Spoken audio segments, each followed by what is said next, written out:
Guarantee నేను ఇస్తున్నా కదా,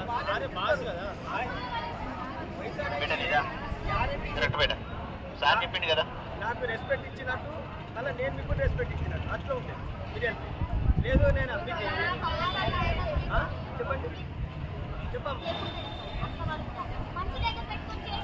అట్లా అవునమ్మా నేను చెప్పినట్టు ఎందుకంటే మళ్ళీ నేను అట్లా చేస్తా అంటున్నా కదా అమ్మా.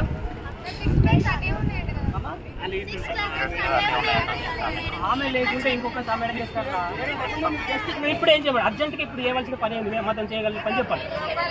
ఏం కావాలి చెప్పండి. గ్యారెంటీ రాసిమంటా అమ్మాయి? ఇప్పుడు సార్ చెప్తున్నాడు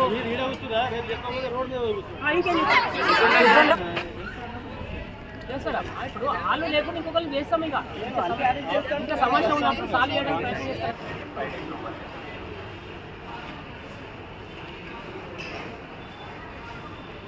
చెప్పారని కూడా అడుగుతాను. ఎందుకంటే డౌట్ ఇక్కడ అటు ఆ టీచర్ చెప్పడం వల్ల ఇక్కడ మాకు చెడు పేరు వచ్చింది.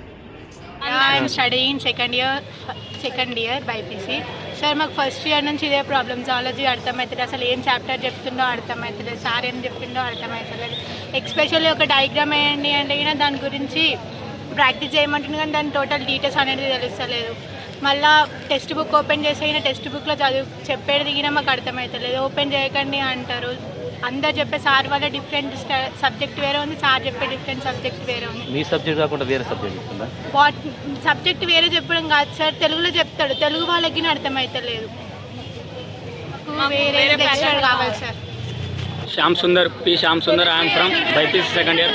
నేను జువాలజీ సెకండ్ ఇయర్ చదువుతున్నా. ఏ కాలేజ్?